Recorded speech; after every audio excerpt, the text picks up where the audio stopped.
Assalamualaikum warahmatullahi wabarakatuh. Waalaikumsalam warahmatullahi wabarakatuh. Perkenalkan, saya Salmia sebagai host di podcast kali ini.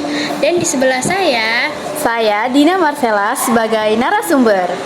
Baik, Dina Marcella akan menceritakan pengalamannya menjadi LO. Jadi, bagaimana sih jadi LO tuh?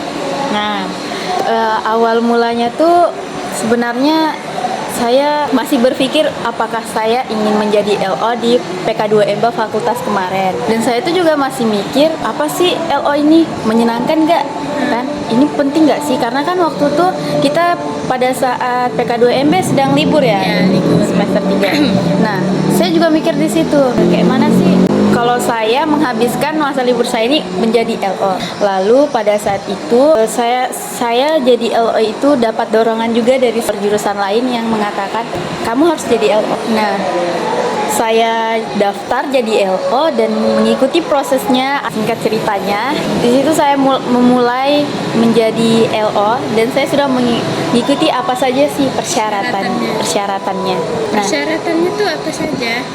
Persyaratannya itu harus mengikuti wawancara, terus kita dikasih kayak Google Form untuk mengisi pendaftaran, dan di pendaftaran itu ada yang harus diisi, misalkan kita dari jurusan mana, angkatan berapa, dan itulah. Nah, setelah saya mengikuti persyaratannya, saya masuk LO. Sudah diterima. Jadi LO. Lalu pada saat itu bagikanlah nama kelompok atau nama teman se-LO saya, yang awalnya saya tuh berpikir semoga teman LO saya ini orang yang saya kenal gitu kan. Dan ternyata orangnya ini tidak saya kenal sama sekali. Itu jurusan apa? Itu jurusan bahasa Inggris. Nah, cewek. Cuma namanya rada-rada gitu kan. Terus saya kaget, nah namanya nih saya kira cowok awalnya gitu kan, nggak salah disebut. Iya. Nah, terus pas saya lihat, saya kira nih cowok, pas saya lihat orangnya, lo cewek gitu. Oh gitu. Terus bagusnya itu teman se-LO saya tuh saling bekerja sama walaupun kita baru. Tidak kayak saling egois, kan ada tuh yang LO kayak satu aja yang kerja kan. Iya. Nah, ini dua-duanya. Iya, ini dua-duanya saling bekerja sama dan membantu. Ternyata teman LO saya tuh angkatan 21, senior saya. Nah itu, dan serunya pada waktu itu teman se-LO saya ini juga orangnya asik dan sefrekuensi sama saya, yaitu memudahkan saya dalam LO kemarin di Fakultas PK2MB angkatan 23. Nah, seiring berjalannya waktu kita sudah dibagikan teman se-LO itu kan. Nah, kita melaksanakan yang namanya latihan. Tapi sebelum kita melaksanakan latihan tuh kita dibagi dulu kelompok nama-nama mabanya.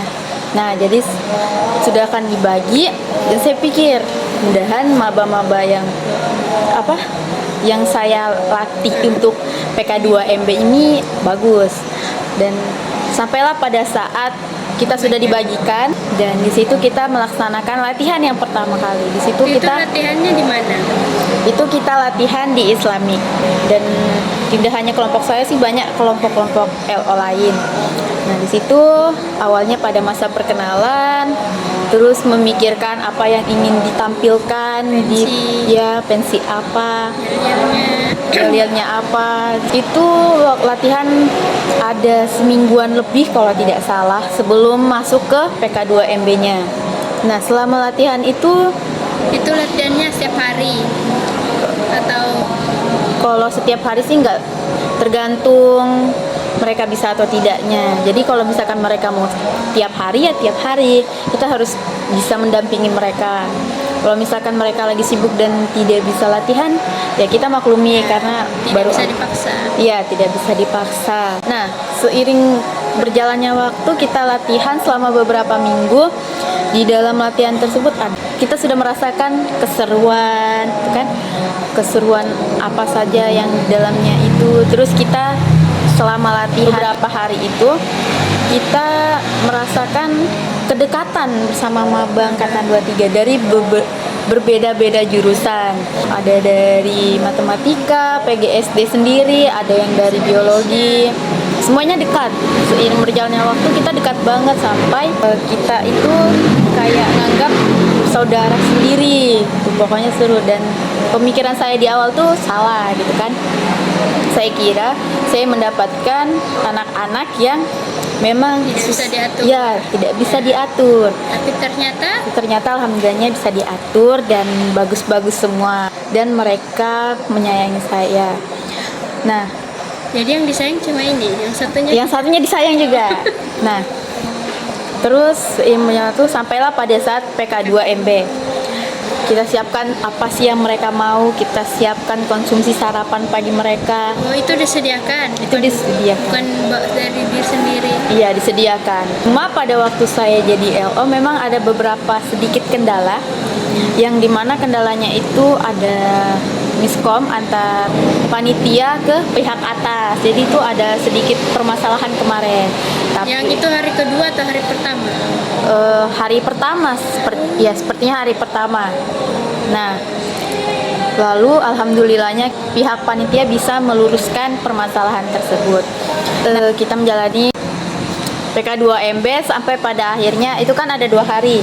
Di akhir PK2MB itu kita sebagai memberikan pesan kesan kepada mereka, dan mereka juga mengimbal balik itu. Mereka memberikan pesan kesan juga, dan mereka tidak hanya memberikan pesan kesan, tetapi mereka juga memberikan snack atau yang disuruh bawa oleh Yang panitia. clue, yang clue kan? Clue. Terus setelah itu selesai, pada saat itu mereka tuh memang merencanakan untuk memberikan sesuatu gitu kan. Terus saya tidak tahu nih sesuatunya apa. Nah, Sendiri aja apanya? yang dikasih. Berdua, tapi saya yang dikasih duluan karena rumah saya dekat kan. Terus mereka hubungi saya, "Kakak ada di rumah Kak, kami mau ke sana." Saya bingung nih, mereka mau ngapain gitu kan. Nah, jadi ya sudahlah, kesinilah gitu kan. Tiba-tiba pas saya keluar tuh mereka tuh sudah kayak, "Kakak Dina," kayak gitu. Kayak happy banget, ada yang nangis ketemu saya. Iya, kemarin itu ada Nangisnya terharu ketemu saya, saking kangennya berapa minggu dari PK2MB itu kan tidak pernah ketemu. Iya. Terus mereka memberikan buket. Nah, buket ini warna kesukaan saya, makanya kemarin Warna tuh biru ya? Iya, makanya kemarin tuh tanya warna kesukaan kakak apa, saya jawab gitu kan. Jadi isi buketnya tuh apa aja? Nah, di dalam buket itu ada coklat, ada boneka warna biru, terus ada kayak bunga-bunga kecil, lalu ada juga satu kartu ucapan yang dimana berisi kayak pesan kesan mereka juga selama di PK2MB kemarin. Sering berjalannya waktu, buket itu saya lihat ada, cuma Di dalam lemarinya? iya, di dalam lemarinya. Pas saya jalan nih keluar dan saya nih pulang, melihat kembali buket itu sudah nggak ada. Ternyata saya lihat di story kakak saya, buketnya dia ambil buat dikasih sama temannya yang seminar hasil. Ya Allah, sudahlah itu dikasih buat aku. Buat aku, dia kasih lagi sama temannya. Jadi ya begitulah. Jadi kenang-kenangannya tidak tersimpan. Tidak, untungnya sudah pernah dipoto. Itulah bisa dilihat. Iya, itulah yang bisa dilihat kan tanpa disentuh secara langsung kayak gitu. Itulah tadi pengalaman LO yang diceritakan oleh saudari saya Dina Marcella. Jadi menjadi LO tuh bisa kita dengar sendiri, itu ada kayak suka dukanya. Kita juga bisa menjadi lebih dekat dengan maba yang awalnya tidak kenal menjadi dekat. Tuh. Sekian podcast dari kami berdua.